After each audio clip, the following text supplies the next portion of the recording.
Hello दोस्तों, आज हम बीएससी फर्स्ट ईयर की हिंदी की बुक भाषा और संस्कृति के 3rd चैप्टर का अध्ययन करेंगे, जिसका नाम है जीप पर सवार इल्लियाँ, जो कि लिखा है शरद जोशी ने। यह एक व्यंग है। तो आइए शुरू करते हैं। फर्स्ट क्वेश्चन, मैं इल्ली के विषय में कुछ नहीं जानता, ये कथन किसका है?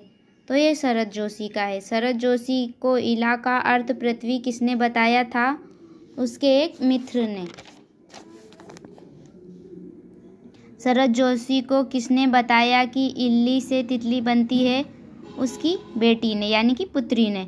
चने के खेत कौन खा रहा था? तो इल्लियाँ। बड़े अफसर ने किस कवि की कविता सुनाई थी? मैथिली शरण गुप्त की। जीप पर कितनी इल्लियाँ सवार थी? तो 3। मुझे खेतों में अच्छा लगता है, ये सचमुच जीवन है, शांति है, सुख है, यह किसने कहा था? बड़े अफसर ने। अच्छा खैर, जरा हरा चना छांटकर साहब की जीभ में रखवा दे, चल जरा जल्दी कर, यह किसने कहा था? छोटे अफसर ने। लेखक किसकी जीभ में बैठकर खेतों में गया था? कृषि अधिकारी की। अन्न की अधिष्ठात्री देवी का नाम क्या है? इला।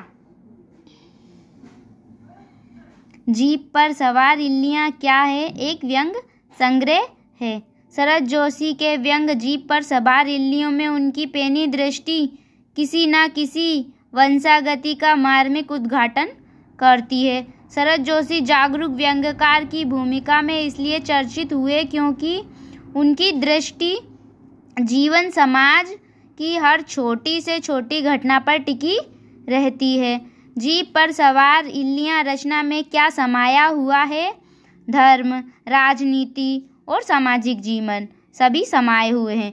जीप पर सवार इल्लियाँ व्यंग विधा की कठिन चुनौती को पूरा करती है और व्यंग के निष्कर्ष पर खरा उतरती है। शरद जोशी के व्यंग भ्रष्ट नेताओं की कलाई खोलने के साथ साथ सामाजिक जीवन और लोकतंत्र की रखवाली भी करते हैं। शरद जोशी का जन्म कहाँ हुआ था? उज्जैन में। शरद जोशी के किस नाटक का मंचन किया गया था? अंधों का हाथी और एक था गधा, दोनों का मंचन किया था। इंदौर के किस समाचार पत्र में लेखन से उनकी प्रसिद्धि प्राप्त हुई? नई दुनिया। शरद जोशी की पहली पुस्तक किस नाम से छपी थी? परिक्रमा। शरद जोशी को कौन सा पुरस्कार दिया गया? पद्मश्री। शरद जोशी किसके विरोधी रहे? PhD के।